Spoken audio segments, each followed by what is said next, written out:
Breaking news చూస్తున్నాం. ఉగాది పర్వదినాన్ని పురస్కరించుకుని రేషన్ కార్డుల ద్వారా సన్నబియ్యం పంపిణీకి రాష్ట్ర ప్రభుత్వం నేడు శ్రీకారం చుట్టనుంది. హుజూరానగర్ వేదికగా ముఖ్యమంత్రి రేవంత్ రెడ్డి కార్యక్రమాన్ని ప్రారంభించనున్నారు. ఇక సీఎం హోదాలో రేవంత్ మొదటిసారిగా హుజూర్నగర్ నియోజకవర్గానికి వస్తున్న క్రమంలో భారీ ఏర్పాట్లు చేశారు. సభ ఏర్పాట్లను మంత్రి ఉత్తమ్ కుమార్ రెడ్డి, జిల్లా కలెక్టర్ తేజస్ నందలాల్, జిల్లా ఎస్పీ నరసింహ పర్యవేక్షిస్తున్నారు.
రెడ్డికి ఉగాది పర్వదినాన్ని పురస్కరించుకుని రేషన్ కార్డుల ద్వారా సన్నబియ్యాన్ని పంపిణీకి రాష్ట్ర ప్రభుత్వం నేడు శ్రీకారం చుట్టనుంది.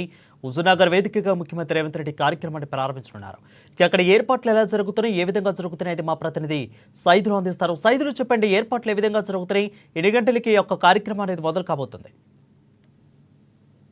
రైట్ వరుణ్, సూర్యాపేట జిల్లాలో నేడు సీఎం రేవంత్ రెడ్డి పర్యటించనున్నారు.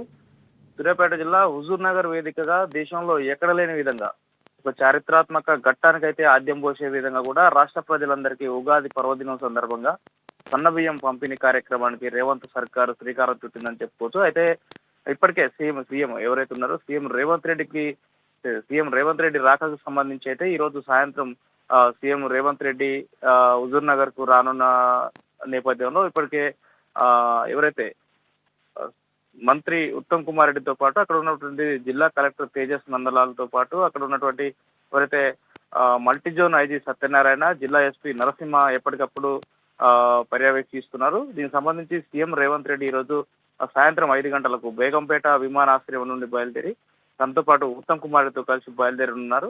అయితే 5:45 హుజూర్నగర్ లోని రామస్వామి గుట్ట ఏదైతే ఉందో అక్కడ ఏర్పాటు చేసినటువంటి ఎలిఫాడ్ వద్దకు చేరుకుంటారు. రామస్వామి గుట్ట సమీపంలో ఉన్నటువంటి 2160 మోడల్ ఇండ్లను సీఎం రేవంత్ రెడ్డి పరిశీలించనున్నారు. అనంతరం ఏదైతే మోడల్ ఇండ్లను పరిశీలించిన అనంతరం కూడా అక్కడ నుంచి రోడ్డు మార్గంగా అభివాదం చేసుకుంటూ 6:15 అంటే ఈవినింగ్ 6:15 సంబంధించి కూడా హుజూర్నగర్ పట్టణము పన్నిగిరి గట్టు వద్ద కూడా రాజీవ్ ప్రాంగణంలో ఏర్పాటు చేసినటువంటి సభ ఏదైతే ఉందో సభలో సీఎం రేవంత్ రెడ్డి ప్రసంగించడంలో దాదాపుగా 40 మినిట్స్ కూడా సీఎం రేవంత్ రెడ్డి ప్రసంగించినట్టు కూడా తెలుస్తా ఉంది. ఉగాది పర్వదినం సందర్భంగా ఏర్పాటు చేసినటువంటి భారీ బహిరంగ సభకు సీఎం రేవంత్ రెడ్డి సన్నబియ్యం పంపిణీ ఏదైతే సన్నబియ్యం ప్రజలకు ప్రతి ఒక్కరి కూడా సన్నబియ్యం కల్పించే విధంగా సన్నబియ్యం పంపిణీ పథకాన్ని లాంఛనంగా ప్రారంభించనున్నట్టు కూడా తెలుస్తా ఉంది. ఇక్కడ ఆ బహిరంగ సభకు సంబంధించి కూడా దాంట్లో దాదాపుగా ఒక 40 మినిట్స్ మాట్లాడుతున్నట్టుగా దానికి సంబంధించి ప్రసంగించినట్టు కూడా తెలుస్తోంది. ఈ కార్యక్రమానికి మంత్రులు ఉమ్మడి నల్గొండ జిల్లా మంత్రులు ఎవరైతే ఉన్నారో వీళ్ళతో పాటు కూడా కోమటిరెడ్డి వెంకరెడ్డి, అదేవిధంగా ఉత్తమ్ కుమార్ రెడ్డితో పాటు తుమ్మల నాగేశ్వరరావు కూడా పాల్గొంటున్నట్టు తెలుస్తుంది. దానికి సంబంధించి ఏదైతే ఉమ్మడి నల్గొండ జిల్లా ఎమ్మెల్యేలు కూడా అందరూ కూడా పాల్గొంటున్నట్టు కూడా తెలుస్తోంది, హాజరవుతున్నట్టు కూడా తెలుస్తుంది. ఈ సభకు దాదాపుగా ఏదైతే గత 3 రోజులుగా ఈ సభకు సంబంధించినటువంటి పూర్తిగా అక్కడ ఉన్నటువంటి ఎవరైతే స్థానిక మంత్రి కావచ్చు, అదేవిధంగా అక్కడ ఉన్నటువంటి జిల్లా కలెక్టర్ కావచ్చు, అందరూ కూడా పర్యవేక్షిస్తున్నారు. దానికి సంబంధించి ఇప్పటికీ ఈ సభ కూడా 50,000 మంది హాజరయ్యే విధంగా ఈ సభ ఏర్పాట్లు అయితే చేసినట్టు తెలుస్తా ఉంది. దీనికి సంబంధించి ఏదైతే అక్కడ నుంచి హుజూర్ నగర్ నుండి ఇటు కోదాడ నుండి కూడా వెహికల్స్ మళ్ళిస్తా ఉన్నారు. ప్రధానంగా భారీ కంటైనర్ వెహికల్స్ కావచ్చు, బస్సులు కావచ్చు, లారీలు కావచ్చు, ఇటు ఉన్నటువంటి వెహికల్స్ సంబంధించినటువంటి విషయంలో కూడా ఈ భారీ వెహికల్స్ ని ఆ ప్రధాన రోడ్డుగా రాకుండా కూడా ఇతర ప్రాంతాలకు తరలించేటట్టు కూడా తెలుస్తా ఉంది. ప్రధానంగా ఇక్కడ ఉన్నటువంటి ఏదైతే ట్రాఫిక్ సమస్యలు తలెత్తకుండా కూడా అక్కడ ఎప్పటికప్పుడు 15,000 మందితో కూడా అక్కడ పోలీసులు బందోబస్తు నిర్వహిస్తున్నట్టు తెలుస్తా ఉంది. Thank you Saidulu for the clear updates.